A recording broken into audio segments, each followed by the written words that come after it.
সুপ্রিয় দর্শক, স্বাগত জানাচ্ছি। গাজা উপত্যকা যেন আজ মৃত্যুপুরী।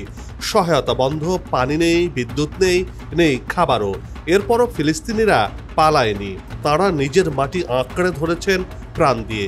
একই সময়ে ইসরায়েলের ইহুদি জনগণের এক বড় অংশ দেশ ছাড়ার জন্য মরিয়া হয়ে উঠেছে। যুদ্ধ, নিরাপত্তাহীনতা ও ভবিষ্যতের অনিশ্চয়তা তাদের দেশ ত্যাগের ইচ্ছাকে ত্বরান্বিত করেছে। একদিকে ফিলিস্তিনি জনগণের অদম্য প্রতিরোধ, অন্যদিকে ইহুদি জনগণের আশাহীন পলায়ন। এই বৈপরীত্যই আজ মধ্যপ্রাচ্যের সবচেয়ে গুরুত্বপূর্ণ মানবিক ও রাজনৈতিক বাস্তবতা। যুক্তরাষ্ট্র ও ইসরায়েলের বোমাবর্ষণ, ইরানের পাল্টা প্রতিক্রিয়া, পরমাণু কর্মসূচি ঘিরে চলমান জটিলতা, সব মিলিয়ে পরিস্থিতি অগ্নিগর্ভ রূপ ধারণ করেছে। ইরানে যদি আবারও ইসরায়েল হামলা চালায়, তাহলে এবার কিভাবে তা মোকাবেলা করবে ইরান? মধ্যপ্রাচ্যের বর্তমান অস্থিরতা, সামাজিক বাস্তবতা আর ইসরায়েল কেন ধ্বংসের দ্বার প্রান্তে, তার বিশ্লেষণ নিয়ে সাজিয়েছে এবারের পর্ব। বিস্তারিত জানতে পুরো ভিডিওটি দেখুন। দর্শক, চলুন চলে যাই মূল ভিডিওতে।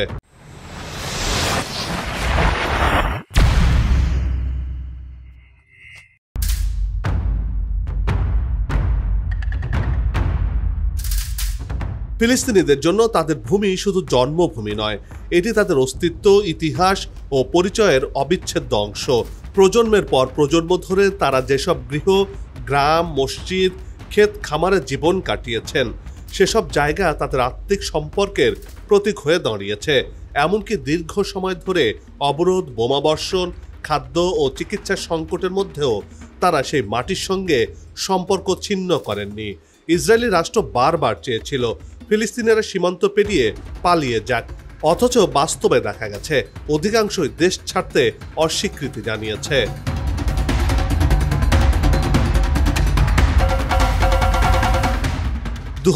সালের 7 অক্টোবর হামাসের হামলার পর ইসরায়েল ব্যাপক প্রতিশোধমূলক অভিযানে নামে।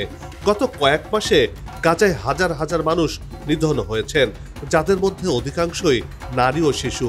অবকাঠামো ধ্বংস, ক্ষুধা, ঔষধ সংকট এবং মানবিক সাহায্য নিষিদ্ধ করার মতো কর্মকাণ্ড এই আগ্রাসনকে গণহত্যার পর্যায়ে নিয়ে গেছে।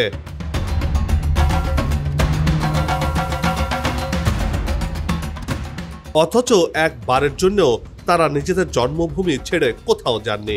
বর্বর ইহুদিবাদী ইসরায়েলের সব নির্যাতন সহ্য করে মাটি আঁকড়ে ধরে রয়েছেন ফিলিস্তিনিরা।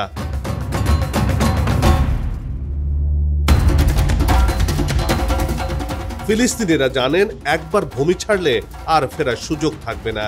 সেই অভিজ্ঞতা থেকে শিক্ষা নিয়েই গাজার মানুষ বেঁচে থাকছে ধ্বংসস্তূপের নিচে, ক্ষুধার্ত অবস্থায়, কিন্তু ভূমি ছাড়ছে না তারা।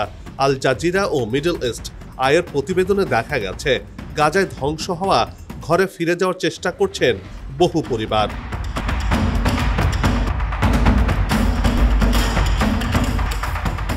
এবার একটু ইসরায়েলের দিকে ফিরে তাকানো যাক। ব্রিটিশ সরকার ফিলিস্তিনে ইহুদিদের জনগণের জন্য জাতীয় আবাসভূমি গড়ে তোলার বিষয়ে ইতিবাচক দৃষ্টিভঙ্গি পোষণ করে, আর সেই লক্ষ্য অর্জনে তারা সর্বোত্তম প্রয়াস প্রয়োগ করে।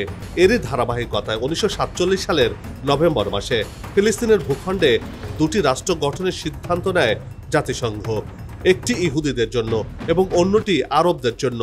ইহুদিরা মোট ভূখণ্ডের 10% মালিক হলেও তাদের দেওয়া হয় মোট জমির অর্ধেক, কিন্তু আরবদের সংখ্যা এবং জমির মালিকানা ছিল তাদের দ্বিগুণ। বলা চলে আরবদের জায়গা রীতিমতো দখল করে ইহুদিদের জন্য দেশ বানিয়ে দিয়েছিল ব্রিটিশরা। এরপর থেকে ইসরায়েল তাদের ভূমি বাড়াতে নানাভাবে চাপ দিতে থাকে ফিলিস্তিনিদের ওপর।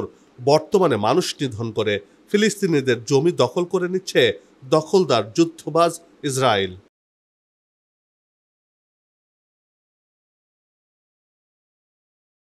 সম্প্রতি পারমাণবিক ইস্যুকে কেন্দ্র করে ইরানে হামলা চালায় ইসরায়েল।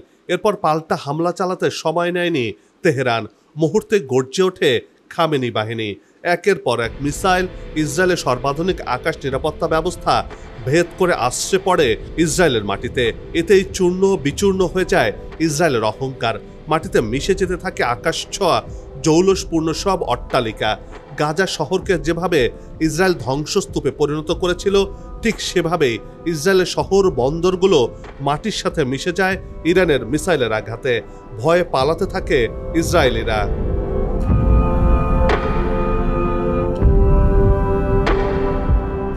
অন্যদিকে হিজবুল্লাহর সীমান্ত হামলা এবং ইয়েমেনের হুতিদের ক্ষেপণাস্ত্রের আঘাতে প্রায় তছনছ হয়ে যায় তেল আবিব সহ বিভিন্ন অঞ্চল। এখন আর ইসরায়েলের আকাশ নিরাপত্তা ব্যবস্থা কাজ করছে না, যার কারণে ইসরায়েলে ইহুদিরা নিরাপত্তাহীনতায় ভুগছেন। ইরান ইসরায়েল যুদ্ধের সময় স্পষ্ট হয়েছে ইহুদিদের প্রাণের ভয়। একটু শব্দ হলে তারা হুড়োহুড়ি করে বাংকারে চলে যেত। আর সেখানে ঘটেছে বিরূপ এক ঘটনাও। বাংকারে ইহুদি ছাড়া অন্য কোনো ধর্মের অনুসারীদের আশ্রয় দিত না এই ইহুদিবাদীরা। এসব হামলার সাথে সাথে প্রতিরোধ যোদ্ধা হামাসের আক্রমণের ভয় তো রয়েছে। সব মিলিয়ে ইসরায়েলি ভূখণ্ডেও নিরাপত্তাহীনতার মাত্রা বেড়েছে। ফলে দেশটির সাধারণ জনগণ, বিশেষ করে দ্বৈত নাগরিকত্বধারীরা নিজেদের ভবিষ্যৎ অনিশ্চিত মনে করছেন।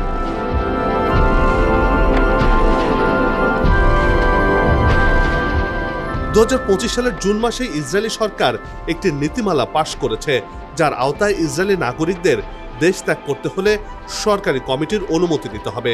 এর ফলে বহু মানুষ দেশ ছাড়ার সুযোগ থেকে বঞ্চিত হচ্ছেন। ইসরায়েলি সংবাদ মাধ্যম হারেজের তথ্য মতে দেশটির পরিবহন মন্ত্রী মিরি রেগেভ এ নিষেধাজ্ঞা কার্যকর করেছেন। বিমান সংস্থাগুলোকে বলা হয়েছে ইসরায়েলি নাগরিকদের টিকিট বিক্রি না করতে, অথচ বিপদের মধ্যে থাকা বিদেশি নাগরিকদের জন্য কানাডা, ফ্রান্স, জার্মানি, অস্ট্রেলিয়া বিমানে করে মিশর ও জর্ডানে সরিয়ে নিচ্ছে।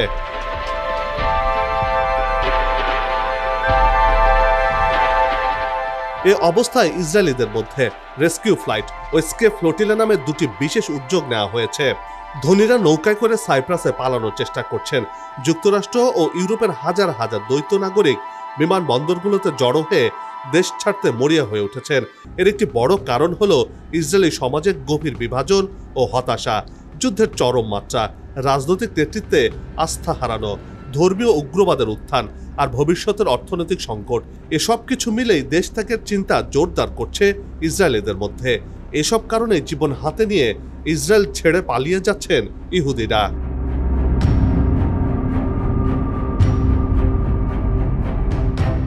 তবে এই প্রবণতা নতুন কিছুই নয়। তারপরও এভাবে দেশ ছেড়ে পালিয়ে যাওয়াটা মোটেও ভালোভাবে দেখছে না ইসরায়েলি সরকার। ইসরায়েলের সরকারি পরিসংখ্যান বলছে 1948 থেকে 2015 সাল পর্যন্ত প্রায় 7,20,000 ইসরায়েলি দেশ ছেড়েছেন। এসব মানুষ আর দেশে ফেরেননি। 2023 সালের পর থেকে আনুষ্ঠানিক তথ্য অনুযায়ী 82,000 ইসরায়েলি দেশ ছেড়েছেন। বেসরকারিভাবে এই সংখ্যা 5 লাখ ছুঁই।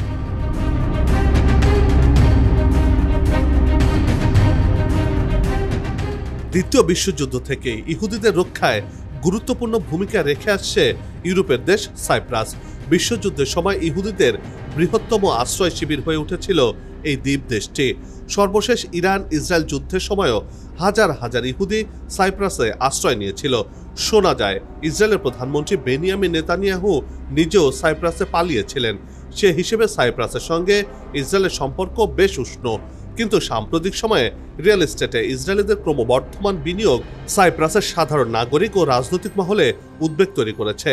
তথ্য বলছে গত 5 বছরে সাইপ্রাসে 2,500-এর বেশি সম্পত্তি কিনেছেন ইসরায়েলিরা। স্থানীয়দের অভিযোগ এসব এলাকাকে মিনি ইসরায়েল বানানো হচ্ছে, অর্থাৎ সাইপ্রাসকে দখলের পায়তারা করছে এই বর্তমান ইসরায়েল।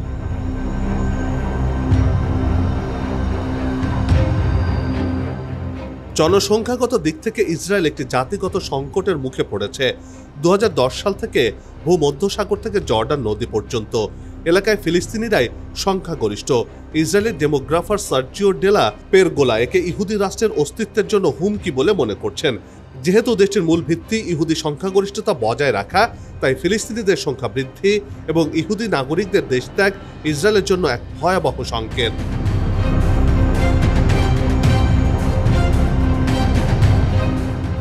বর্তমান সময়ে ইসরায়েলের অভ্যন্তরীণ রাজনীতি গভীর সংকটে রয়েছে। বেনিয়ামিন নেতানিয়াহুর নেতৃত্বাধীন ডানপন্থী জোট সরকার একদিকে যেমন যুদ্ধ চালিয়ে যাচ্ছে, অন্যদিকে দেশ জুড়ে তার বিরুদ্ধে ব্যাপক জনরোষ জমা হয়েছে। বিচার বিভাগের স্বাধীনতা হরণ, মৌলবাদী ধর্মীয় দলগুলোর সঙ্গে জোট গঠন, দখলদার নীতিতে অতিমাত্রায় উস্কানি দেওয়া এবং যুদ্ধ অপরাধের অভিযোগ, সব মিলিয়ে সরকারের ওপর সাধারণ জনগণের আস্থা ক্রমেই কমছে। ইসরায়েলের রাজনৈতিক সংস্কৃতিতে যেখানে আগে স্বচ্ছতা ও গণতন্ত্রের মূল্যবোধের কিছু উপস্থিতি ছিল, সেখানে বর্তমান সরকারের কঠোরতা, এবং একনায়কতান্ত্রিক আচরণ স্পষ্টভাবে দৃশ্যমান হয়ে উঠেছে, যে কারণে ইসরায়েল এখন কিছুটা হলেও ধ্বংসের দিকে এগিয়ে যাচ্ছে।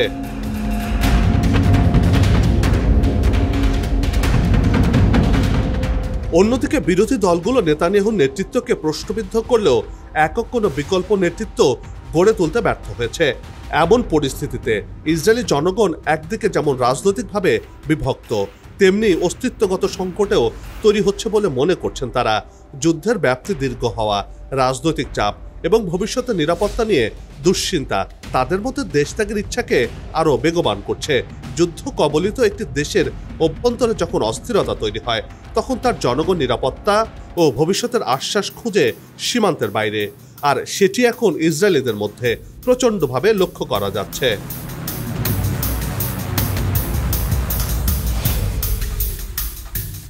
নেতানিয়াহুর বিরুদ্ধে দুর্নীতির অভিযোগ এবং আদালতের বিচার প্রভাব খাটানোর চেষ্টা তাকে ঘিরে বিতর্ক আরও বাড়িয়েছে। অনেক ইসরায়েলি মনে করছেন নেতানিয়াহু নিজের রাজনৈতিক সংকট কাটিয়ে টিকে থাকার জন্য যুদ্ধের আগুন জিয়ে রাখছেন, আর তার খেসারত দিতে হচ্ছে সাধারণ জনগণকে। ফলে সরকার বিরোধী আন্দোলন, বিক্ষোভ, সেনাবাহিনীতে অসন্তোষ সব মিলে ইসরায়েলের রাজনৈতিক কাঠামো এখন ধ্বংসের প্রান্তে দাঁড়িয়ে আছে। এভাবে চলতে থাকলে অন্য কোনো দেশের হামলা বা আক্রমণ করতে হবে না, এমনিতেই নিজ থেকে ইসরায়েল ধ্বংস হয়ে যাবে বলেই মনে করছেন সাধারণ ইসরায়েলিরা।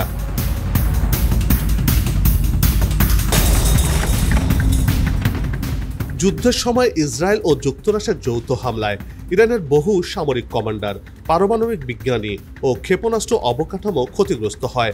ইরান পাল্টা হামলা চালিয়ে ইসরায়েলের প্রতিরক্ষা ব্যবস্থা দুর্বল করে ফেলে, এমনকি ইসরায়েলের অস্ত্রের চালানেও ঘাটতি করে দেয়। নেতানিয়াহু বাধ্য হন অস্ত্রের জন্য পশ্চিমাদের সাহায্য চাইতে। মূলত ইসরায়েল পশ্চিমা শক্তির জোরেই মধ্যপ্রাচ্যে জুলুম চালাচ্ছে, তারপরও মুসলিম বিশ্ব চুপচাপ।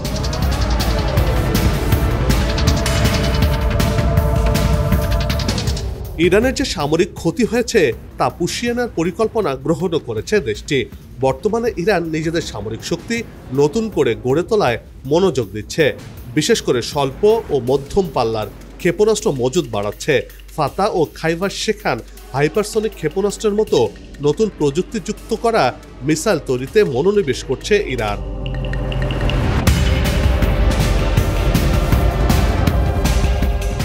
আগামীতে যাতে ইরানের মিসাইল সব ধরনের রাডারকে ফাঁকি দিয়ে নির্দিষ্ট লক্ষ্যবস্তুতে আঘাত হানতে পারে, সেদিকেও বিশেষ নজর দিচ্ছে ইরানের বিজ্ঞানীরা।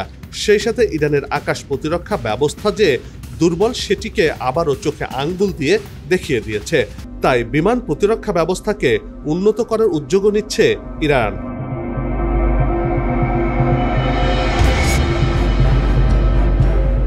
ইরান মনে করছে আধুনিক যুদ্ধে শুধু ক্ষেপণাস্ত্র বা ড্রোনের উপর নির্ভর করে জয় সম্ভব নয়। তাই রাশিয়ার তৈরি S-400 আকাশ প্রতিরক্ষা ব্যবস্থা ও Su-35 যুদ্ধ বিমান কেনার বিষয়ে আগ্রহী তেহরান। পাশাপাশি চীনের J-10 ও পঞ্চম প্রজন্মের J-20 যুদ্ধ বিমানও বিবেচনায় রয়েছে। আর চীন, রাশিয়া থেকে এ ধরনের প্রযুক্তি সংগ্রহ এখন তাদের অগ্রাধিকারের প্রথমে রয়েছে।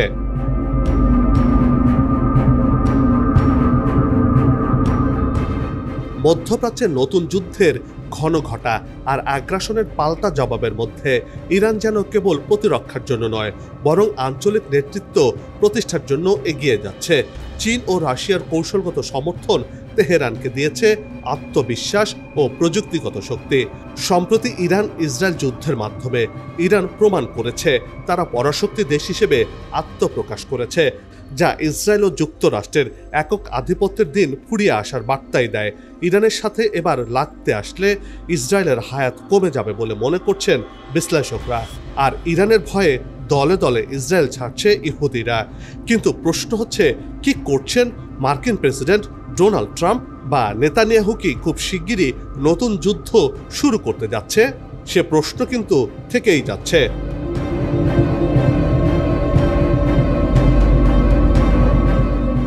বিশ্লেষকরা বলছেন, যুদ্ধবিরতিতে আস্থা না রেখে তেহরান যুদ্ধের নতুন মঞ্চ সাজিয়ে রেখেছে, যেখানে একদিকে জোট বেঁধেছে চীন, রাশিয়া, ইরান, অন্যদিকে ইসরায়েল যুক্তরাষ্ট্র। এই উত্তপ্ত পরিস্থিতিতে যে কোনো মুহূর্তে মধ্যপ্রাচ্যে আবার ছড়িয়ে পড়তে পারে ভয়াবহ যুদ্ধের অগ্নিশিখা।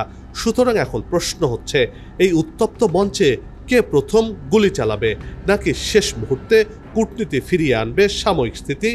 বর্তমান পরিস্থিতিতে বলাই যায় ইরান প্রস্তুত, আর যুদ্ধ সময়ের অপেক্ষা মাত্র। শেষ পর্যন্ত কারা সময়ের এই খেলায় জয়ী হয়, তেহরান না তেল আবিব, সেটি দেখার অপেক্ষা।